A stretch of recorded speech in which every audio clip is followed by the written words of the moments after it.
The Hotline Miami series pushes the limits of ultra gory violence and beautiful colors, all while maintaining its retro 80s art style. Everything in Hotline Miami is a gorgeous example of an exciting, violent, adrenaline-pumping, murder-rampaging, over-the-top shooter without too much emphasis on altering your moral parameter. However, beneath all these bright flashing lights and fountains of blood lies something quite beautiful and moving about this series. While on the surface it might look like a hyper shoot-'em-up, it rewards you as you play with moments of victory, excitement, and sadness. My name is Seaboch, and this is why Hotline Miami is significant.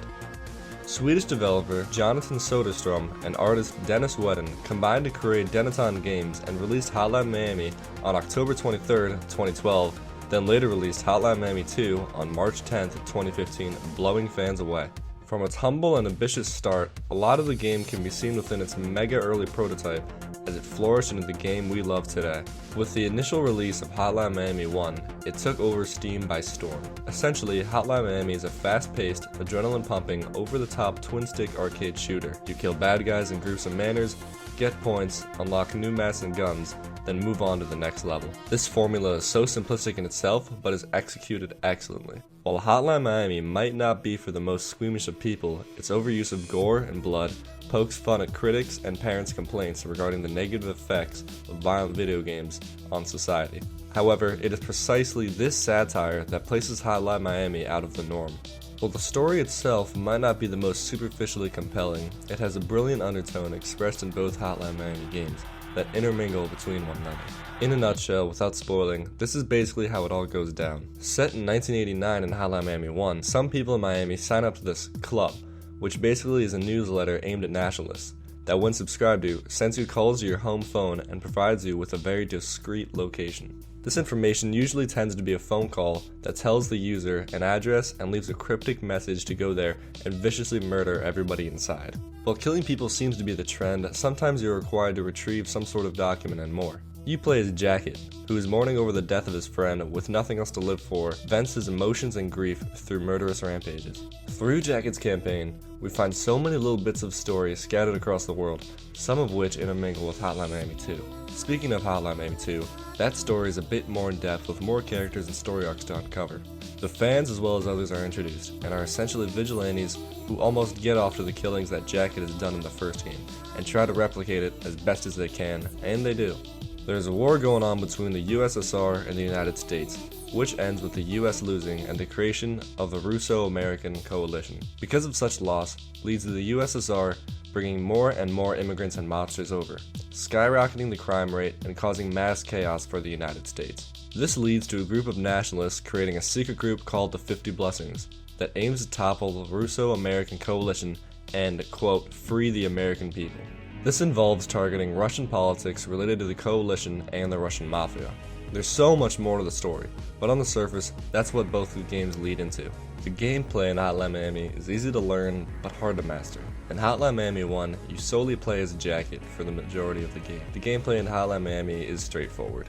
You kick down doors, batter enemies, shoot mobsters in the face with precision, and execute those that manage to stay alive. Well, that sounds easy and cliche on paper, it's a lot harder to execute than expected. Everything kills enemies in one shot, besides throwing weapons at them, punching them, and kicking down doors at them, which stuns them. But enemies can kill you in one shot as well. This is where Hotline Miami gets hectic. With multiple enemies charging at you, do you try to precisely aim each shot with expert marksmanship? Or do you throw your firearm at them in hopes of grabbing a melee weapon to beat them into a bloody pulp as they come? With success comes failure, however. You find yourself repeating from the beginning of each level over and over and over again over some small mistakes. But with each loss, you learn how to overcome the challenges that you face. There are few games that give me such moments of victory that Hotline Miami does when you complete a level. A similar game I can relate to that does this fantastically is Dark Souls. Fighting a boss over and over until you successfully kill it is a feeling like none other. It's moments like those in Hotline Miami that makes the trial and error worth its outcome. Each level in the Hotline Miami series has its own different perks. From large open corridors to small compact zones, there is always something to plan toward. The levels in Hotline Miami 1 are crafted with excellency. Each level is small, tight, and dangerous. You can usually plan out your killing spree because of such small levels, and even sometimes melee weapons can get you through each level without having to waste precious bullets on enemies. Hotline Miami 2, however, has a multitude of different characters to play as, which changes the gameplay significantly. The sequel has much more open zones to fight through, some of which are almost too big. You might find yourself looking for that last guy to kill, but would be interrupted by a bullet shot at you from across the screen because of how large these levels are. With said levels, players are recommended to check virtually every way he or she may go in order to execute their plan with precision. Throughout each games contain an assortment of different enemies to mutilate. Basic mobsters holding bats and Uzis, to fatties soaking up bullets as they run toward you, to even dogs that lunge at you when given the chance, there is always something new to expect within each level. With the success of beating levels, the points you earn from killing sprees, executions, and more are funded into an unlock system. In Hotline Miami 1, you are awarded different masks, which gives you different perks, such as killing enemies in one punch, or for making dogs completely ignore you. There's a lot to unlock. Each mask can almost feel like a cover-up of your morals, where you are behaving as if your animalistic instincts are taking over, thus almost giving just reason to kill without feeling such guilt. With a collection of adrenaline-pumping music that plays differently in each level, you murder.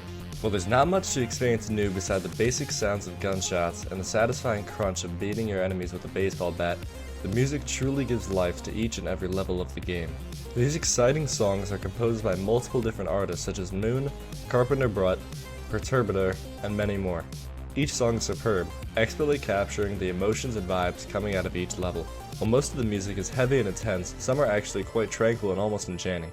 For example, the main menu theme in Hotline Miami 2 is oddly beautiful. Even while creating this analysis, I'm listening to it. It's definitely one of my favorite tracks of the series. If you have no plans of playing Hotline Miami 1 and 2, just be sure to take a listen to the soundtracks. You won't regret it.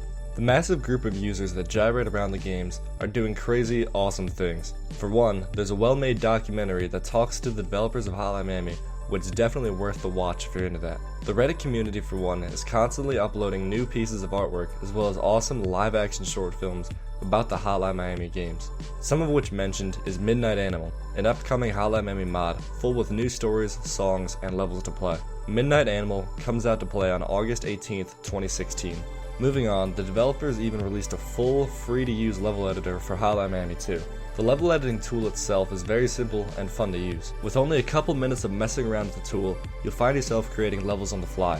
There are thousands of community-made levels to download online too, which are very easy to install and play, so give it a shot if you haven't already.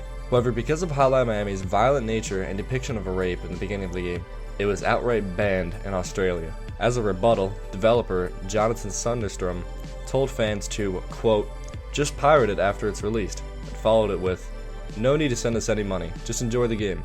Hotline Miami 2 was one of the 3 games, along with Ubisoft's Far Cry 3 and Blizzard's Warlords of Draenor, that when released I faked sick in high school just so I could play them, and I'm so glad that I did. From the beginning to its bittersweet end, it without a doubt gripped me.